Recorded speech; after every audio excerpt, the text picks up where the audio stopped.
If you've ever tripped on what looked like perfectly flat ground and thought to yourself, what did I even catch my foot on? Then this video is going to explain exactly what's happening to you. Here's the truth that most people never hear.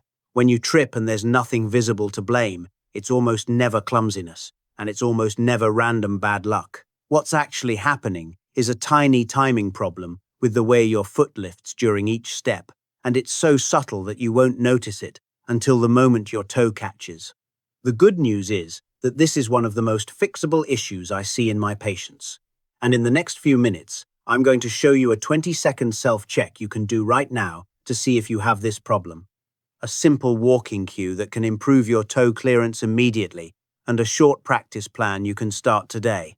I'm also going to reveal a hidden sign that predicts toe catching before it happens, something most people completely overlook, and once you know what it is, you'll understand exactly when you're at highest risk. So, if you've ever felt embarrassed after a stumble, or you've started walking more carefully because you don't quite trust your feet anymore, stay with me, because what I'm about to share changes everything. Before we go any further, I'd love to know who's watching. Drop your age in the comments and let me know where you're watching from today, whether that's your living room, the kitchen table, or maybe you're on a tablet in bed. And if you're a caregiver watching this for a parent or spouse, just type the word caregiver so I know you're here. It helps me understand who this is reaching and how I can make these videos even more useful for you. Let me paint a picture that might sound very familiar. You're walking through your living room, a room you've walked through 10,000 times, and suddenly your toe catches the edge of the carpet and you lurch forward. There was no obstacle. The carpet wasn't bunched up. It was just the tiny lip where the carpet meets the floor, maybe a quarter inch, maybe less, and somehow your foot didn't clear it. Or maybe you're walking down a sidewalk in your neighborhood, a sidewalk you know by heart, and your toe catches on one of those hairline cracks where one slab sits slightly higher than the next. It's barely visible, but your foot found it. Or you're stepping through a doorway, and the threshold, that little strip at the bottom of the frame that you've stepped over 1,000 times, suddenly catches your toe and you stumble into the next room. Maybe it happens around the coffee table, where you clip the corner because your foot didn't quite lift high enough to swing past. Maybe it happens when you step over a pet toy or a pair of shoes someone left near the couch. Maybe it happens when you're walking from hardwood onto tile, or from tile onto a rug, and the slight change in surface height is just enough to catch you. What all of these situations have in common is that the obstacle was tiny, often less than half an inch, and your foot simply didn't lift high enough during the step to clear it. This is what clinicians call a toe clearance problem, and it happens during a very specific moment in your walking cycle.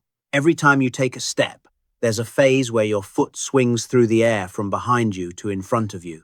During that swing phase, your toes need to lift up toward your shin so they clear the ground. We're talking about a small movement, maybe an inch or two of clearance, but that small movement is the difference between a smooth step and a stumble. When that lift gets smaller or happens a fraction of a second too late, your toes start catching on things that wouldn't have bothered you 10 or 20 years ago. And here's the part most people miss.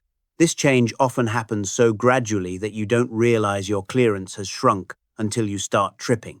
Now I want to give you your first chance to check yourself, and you can do this right now if you're somewhere safe. This is what I call the Scuff sound check, and it takes about 20 seconds. All you need is a hallway or any stretch of floor where you can take about 10 relaxed steps. If you're wearing shoes, keep them on. If you're barefoot, that works too. Stand near a counter or wall so you can touch it if needed. Then just walk 10 natural steps at your normal pace. Don't try to walk perfectly. Don't exaggerate your form. Just walk the way you normally would if you were going from your kitchen to your bedroom. As you walk, listen to your feet. Are your steps quiet? Or do you hear a scuffing sound, a little scrape or drag at any point during your step? That scuffing sound is your toes or the front of your foot brushing the floor during the swing phase, and it's one of the earliest signs that your toe clearance has decreased. If you hear it, you're not in trouble, but you've just learned something incredibly valuable about how you're walking. In a moment, I'll show you exactly what to do about it, but for now, just notice whether you heard it and on which foot. If you're watching this and you can't do the check right now, Just come back to this spot in the video later, when you're somewhere safe with space to walk. For everyone who just did the check, take a breath. You've already done something most people never do, which is pay attention to the sound of their own footsteps. That awareness alone starts to change things.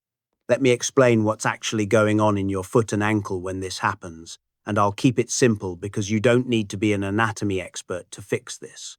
The muscles that lift your toes are located on the front of your shin, and when you flex your foot upward, pulling your toes toward your knee, those muscles are doing the work. This movement is called dorsiflexion, and it's supposed to happen automatically during every step you take. The problem is that these muscles can weaken over time, especially if you've become less active or if you've spent a lot of time sitting. When they weaken, the lift gets smaller. But weakness isn't the only factor. Your ankle joint itself can also become stiffer with age, especially if you don't regularly move it through its full range. When the joint is stiff, even if the muscles are strong enough, the toes can't lift as high as they need to. On top of that, there's a timing and coordination component that matters just as much as strength.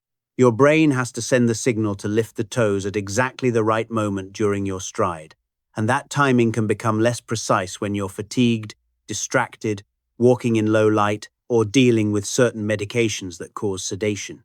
Some people also develop a habit of shuffling, where they stop picking up their feet fully, and this shuffle becomes their new normal without them realizing it. The shuffle feels safe because you're never far from the ground, but ironically it puts you at higher risk because your toes are always close to catching. In rare cases, toe clearance problems can be related to nerve issues or conditions that affect motor control, and if your tripping is new, getting worse quickly, only happening on one side, or accompanied by numbness, tingling, true weakness where your foot actually drops, or any severe symptoms, that's a situation where you should see a clinician or physical therapist right away. But for many people, the issue is a combination of subtle stiffness, mild weakness, and imprecise timing, all of which can be improved with the right approach. And that's exactly what I want to give you. Here's your second quick check, and you can do this one right now too. This is the sock drag check, and it works best with your shoes off on a safe, flat, non-slippery surface like carpet or a rubber mat. Stand near your counter and take one slow, deliberate step forward with your right foot. As you step, pay close attention to what your toes are doing. Do they lift cleanly off the ground and stay lifted as your foot swings forward, or do they drag along the surface even a little bit? Now, step with your left foot and notice the same thing. Many people find that one foot drags more than the other, or that both feet drag but they never noticed it before because they were always wearing shoes. If you felt dragging on one side and not the other, that's useful information because it tells you that one leg may need a bit more attention than the other. It doesn't mean something is wrong, but it does mean there's an asymmetry worth knowing about. If you felt dragging on both sides, that just confirms that toe clearance is an area where you have room to improve, and the drills I'm about to teach you are going to make a noticeable difference.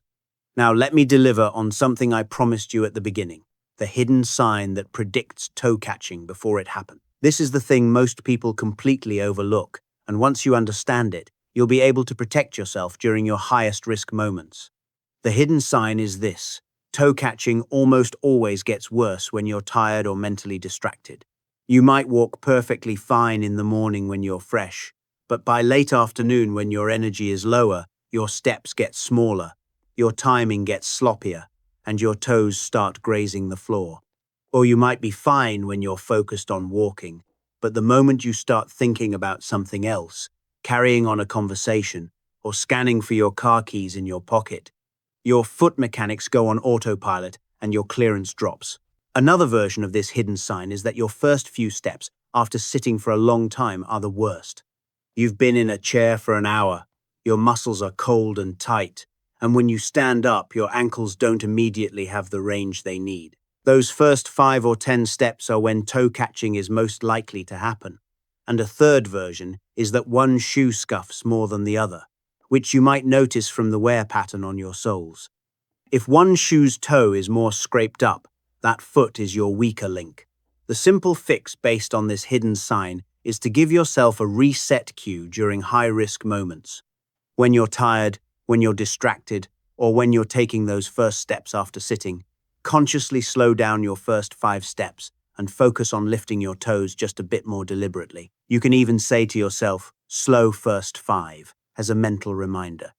This tiny habit interrupts the autopilot mode that leads to scuffing and gives your brain a chance to engage your toe-lifting muscles properly. Now, let's talk about the fix first strategy, which is a simple walking cue you can use immediately to improve your toe clearance without having to think about anatomy or memorize complicated instructions. I want to give you a phrase that you can repeat in your mind as you walk, and this phrase will automatically improve the way your foot moves. The cue I like best is this: quiet steps, toes up, roll through. Let me break that down. Quiet steps means you're landing softly, which naturally encourages you to control your foot placement rather than letting it slap down. Toes up reminds your brain to lift the front of your foot as it swings forward. Roll through cues you to let your foot move smoothly from heel to toe as you push off into the next step. You don't have to think about all 3 parts separately. Just repeat the phrase quietly in your mind as you walk, and your body will start to respond. It's almost like giving your nervous system a rhythm to follow. Try it right now if you can. Stand up, hold your counter, and take a few slow steps while thinking, quiet steps, toes up, roll through. You might feel a subtle difference immediately, like your feet are more awake. If that cue doesn't resonate with you, here's a second option that some of my patients prefer. Lead with the heel, lift the toe. This is a simpler version that focuses just on the 2 most important parts, making sure your heel touches first and making sure your toes stay lifted during the swing. Either cue works. Pick whichever one feels more natural when you say it to yourself, and then use it during your next walk around the house or down the driveway. These cues are not about walking perfectly forever. They're about retraining your brain to prioritize toe clearance until the better pattern becomes automatic again. Most people find that after a week or 2 of using the cue, the improved movement starts to happen without conscious effort.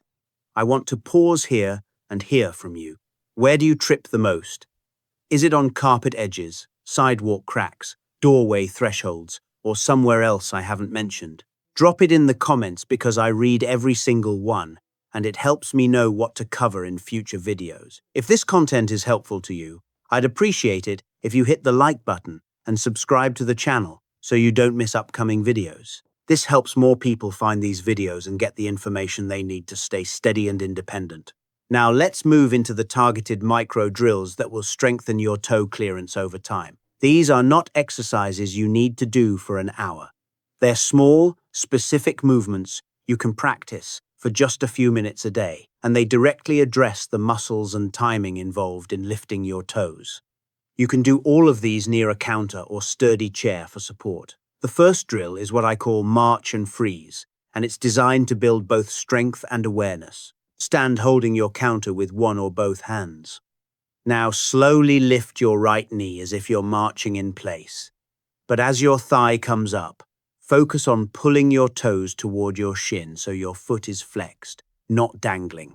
Once your knee is up and your toes are pulled back, freeze there for a moment. Just pause. Feel the tension in the front of your shin. Then slowly lower your foot back to the ground.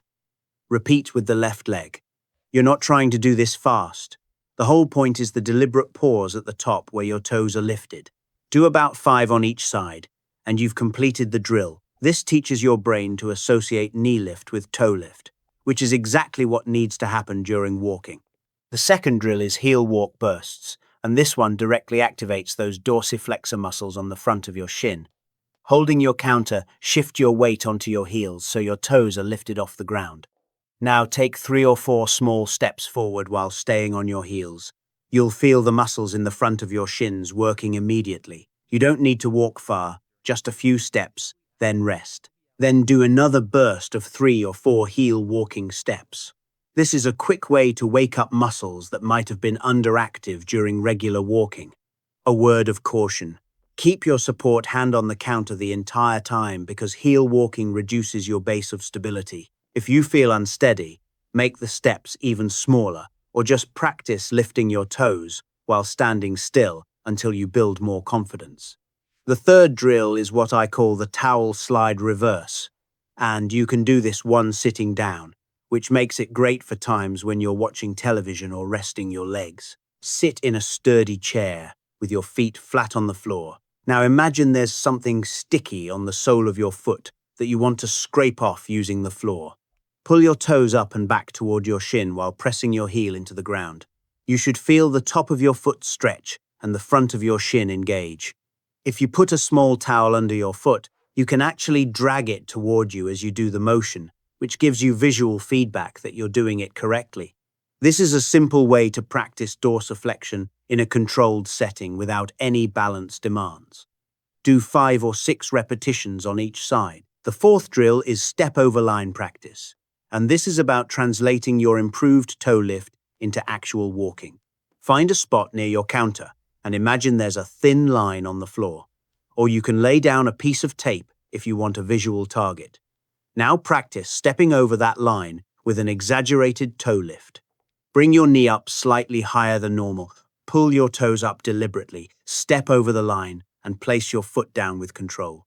Then, step over with the other foot. You're not marching aggressively, you're just making each step more intentional than your typical walk. This drill teaches your nervous system what it feels like to clear an obstacle. So when you encounter real thresholds or carpet edges, your body already knows the movement. Here's how I want you to put all of this together into a simple 7-day plan that doesn't require any major time commitment. On day 1, do the scuff sound check and the sock drag check so you know your starting point. Just notice what you notice without judgment. On day 2, practice the march and freeze drill for about 2 minutes, focusing on that pause at the top where your toes are lifted. On day 3, add the heel walk bursts, doing 2 or 3 short bursts near your counter. On day 4, try the towel slide reverse while you're sitting, maybe during a commercial break or while you're having your morning coffee. By day 5, practice the step over line drill, doing about 8 to 10 step overs near your counter. On day 6, take a short walk somewhere safe, maybe down your hallway or around your kitchen, and use the walking cue the entire time. Pick either quiet steps, toes up, roll through, or lead with the heel, lift the toe, and repeat it in your mind with every step. On day 7, repeat the scuff sound check and notice if anything has changed. Most people find that, after just 1 week of focused practice, the scuffing sound decreases or disappears.